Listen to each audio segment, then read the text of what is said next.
Assalamu What's up, members of the alaikum. barrio? This is It's New York John City. coming to you from You are New York, watching a and 24 whenever channel. I visit a new Please watch city, this video I always and want to subscribe. know where Thank are you. the most essential places you have to visit. So today, to help you out, I'm going to be sharing with you 12 things you have to do on your first trip to New York City. Make sure to check out my other New York City playlists, all linked down below in the comments. Let's get to that list. If there's one thing New York City does better than anywhere in the world, it's pizza. And you can't say you've been in New York unless you've had at least one slice, but hopefully more. Not only does New York have the best pizza in the world, but it also has the best variety. If you want classic Neapolitan, no problem, get one of the 3 $5 pies from Keste. You want cheap, go to one of the more than $50 slice joints in the city, like my favorite, Hershey's. How this is only $1 still shocks me. You honestly can't go wrong with any of the famous places, but I still stand by my favorite slice in New York, the Nonna Maria from Bleecker Street Pizza. I don't care where you go though, just eat at least one slice of pizza and you can thank me later. Skyscrapers, a fundamental part of the New York City experience, and something that I think you need to get a closer look at. One can only appreciate just how built up the Big Apple is from high above, and there's so many ways you can get this view. If you want the absolute best view in the city, I recommend Top of the Rock. I admit it's touristy and tickets start at $40, although you can find discount codes if you Google it, but the views up there are simply breathtaking. And if you don't mind spending the money, it's well worth it. A runner-up, One World Trade's Observatory at $35. This is the highest view in the United States, and you just feel like you own the city. However, it's fully enclosed, which is why I put this as a runner-up to Top of the Rock. If money is an issue, you've got a few options. You could go to a rooftop bar and order a beer or cocktail. 235th has the best Roosevelt Island from Manhattan. Just swipe your Metro card and quite an impressive view, I must say.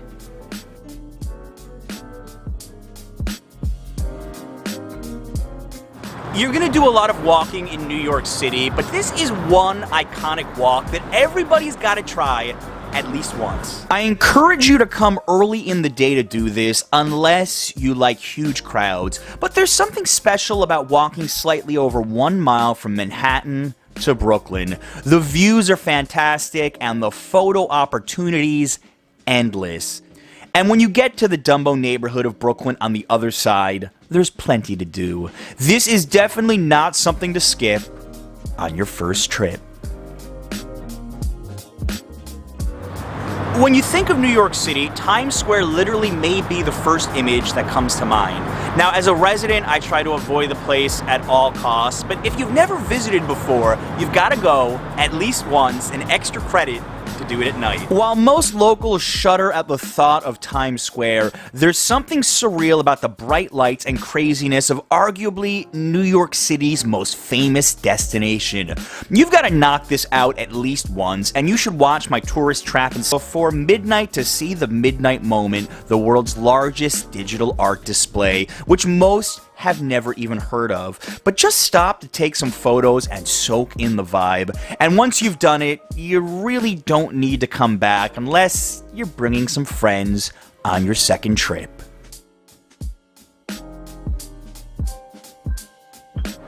It's the most famous park in the world for a reason, and you could spend an entire day there. We'll get started with that. You've seen it in movies, now it's time to experience it in the flesh. I did a whole video showing off many sites, so be sure to watch it later for even more ideas. But here's a few of my favorite things to do. Fishing in Harlem Meer, total cost free. Or how about renting model sailboats? Don't skip out on the Conservatory Garden, but from strawberry fields to having a picnic at Sheep's Meadow, you could easily, I repeat, easily dedicate an entire day to Central Park, and it really wouldn't be such a bad thing.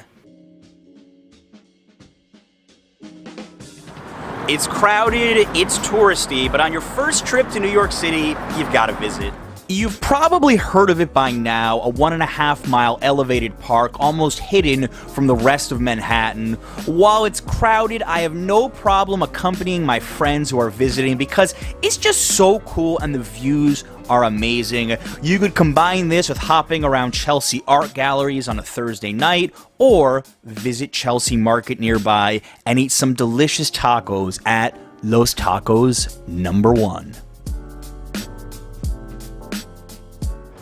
I may be a little bit biased since I live there, but walking around Greenwich and West Village in Manhattan, to me, is a requirement. I just love this part of Manhattan, which doesn't give off that big city vibe at all. You'll feel more like a local, and there's so many cute shops to pop into.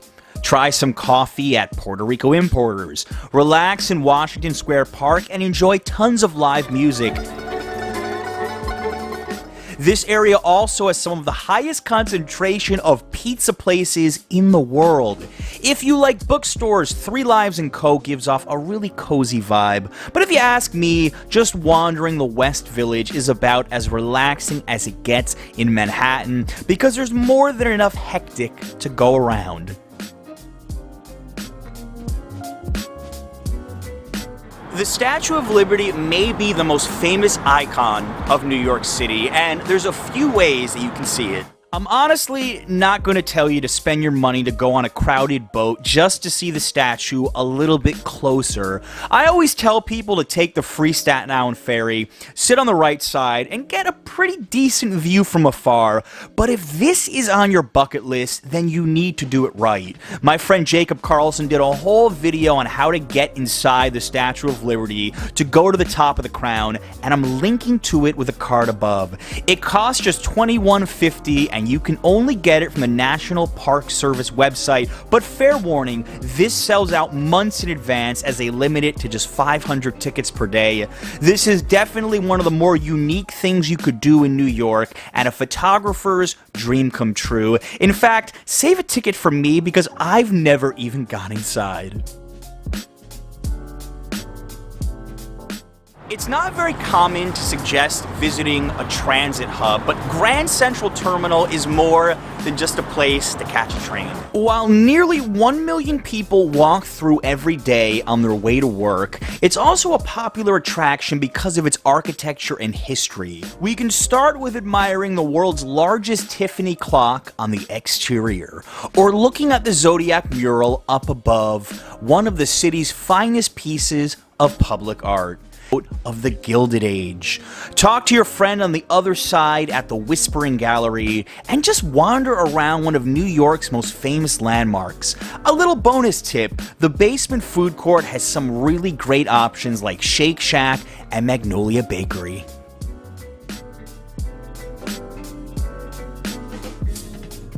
New York has not only some of the most famous museums in the world, but also some of the most diverse options of them as well.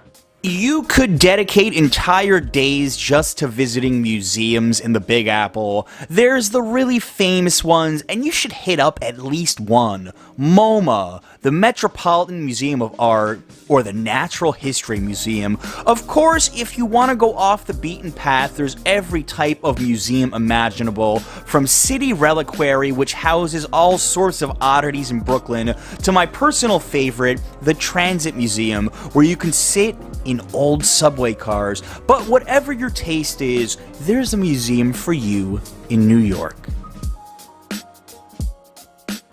New York City has some of the best performers in the world living here, and you owe it to yourself to go to at least one show.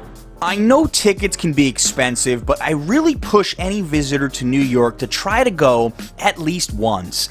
If you want to save the most money, either visit one of the TKTS booths or use the app on your phone to see what shows have the biggest discounts. You could also buy directly from the app Today Tix, which I highly recommend, but the performers are absolutely world class, and going to a Broadway show is one of the highlights of many people's trips. To honor the history of New York City, this is one memorial I'm going to recommend you pay your respects to.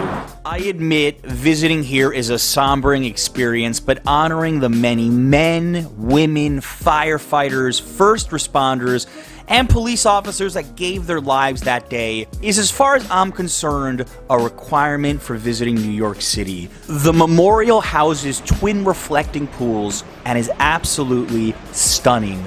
As an optional add-on, you can visit the Memorial Museum located right next to the pools to learn more about the tragic history of that day. Or visit the Tribute Museum located a few blocks away and take a guided tour with someone who actually lived through the experience. I don't think a trip to New York is complete without including at least one of these in your itinerary.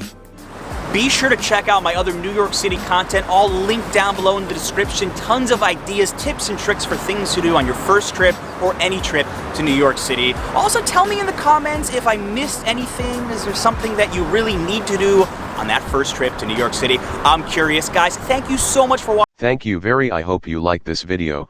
Please share to other and subscribe. See you another video inshallah. Bye bye.